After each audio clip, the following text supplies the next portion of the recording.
Hey guys, welcome back to my மாமியார்ஸ் channel. இன்றைக்கி சூப்பரான தூத்துக்குடி ஸ்டைல் பருப்பு குழம்பு தான் செய்ய போகிறோம். வாங்க எப்படி செய்யறதுன்னு பார்க்கலாம். ஆனால் அதுக்கு முன்னாடி சேனலை சப்ஸ்கிரைப் பண்ணிக்கோங்க.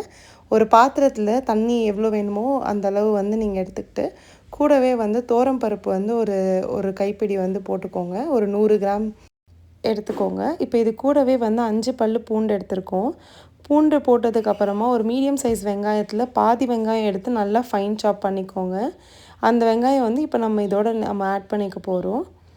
இது கூடவே வந்துட்டு நம்ம பச்சை மிளகா சேர்க்க போகிறோம். பச்சை மிளகா வந்துட்டு நாங்கள் ஒரு 7-8 சேர்த்துருக்கோம். காரம் ஜாஸ்தியாக எடுத்துக்கிறதுனால உங்களுக்கு வேணும்னா நீங்கள் கம்மி பண்ணிக்கலாம். இது நல்லா கொதிச்சு வரப்போ நம்ம வந்து தக்காளி எடுத்துக்கலாம். நாங்கள் வந்து புளி சேர்க்க மாட்டோம். அதனால் 3 வந்து பெரிய தக்காளி ஆட் பண்ணிவிட்டு கூடவே வந்து கொஞ்சம் ஜீரகமும் மஞ்சத்தூளும் சேர்த்துக்கலாம். ஸோ இது நல்லா கொதிக்கணும், பருப்பு நல்லா வேகணும். எப்போவுமே குக்கரில் போடுறத விட இந்த மாதிரி நீங்கள் செஞ்சீங்கன்னா ரொம்ப ஹெல்தி. இப்போ பெருங்காயம் போட்டாச்சு. பெருங்காயம் போட்டதுக்கப்புறம் கொஞ்சம் நேரம் கழித்து நல்லா கொதித்ததுக்கப்புறமா நம்ம மல்லி இலை சேர்த்துக்கலாம்.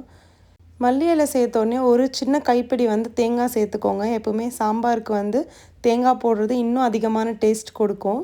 இப்போ வந்து பருப்பு நல்லா வெந்ததுக்கப்புறமா நம்ம கடையிறதுக்கு ஸ்டார்ட் பண்ணிடலாம்.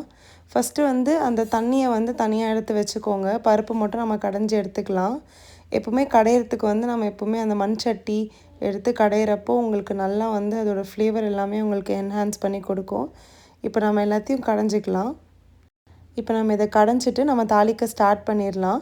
வெங்காயம், கருவேப்பிலை, காஞ்ச மிளகாய் எடுத்து வச்சுக்கோங்க. ஒரு சட்டியில் எண்ணெய் விட்டு கடுகு சேர்த்துக்கோங்க. கூடவே காஞ்ச மிளகா, வெங்காயம் சேர்த்து நல்லா வதக்கிக்கோங்க. வெங்காயம் வந்து நல்லா வந்து ப்ரௌன் ஆகணும். பாதியில் வேகிறதெல்லாம் இருக்கக்கூடாது. இந்த மாதிரி வெந்த உடனே கருவேப்பிலையை போட்டுட்டு நம்ம அந்த சாம்பார் எடுத்து ஊற்றிடலாம். ஊற்றுனதுக்கப்புறமா உப்பு தேவையான அளவு சேர்த்துட்டு இது வந்து ஒரு கொதி வரணும்னு கூட இல்லை, நல்லா ஓரளவுக்கு சூடான உடனே வந்து கேஸ் ஆஃப் பண்ணிவிடுங்க. சாம்பார் வந்து சூப்பராக ரெடி ஆகிடும்.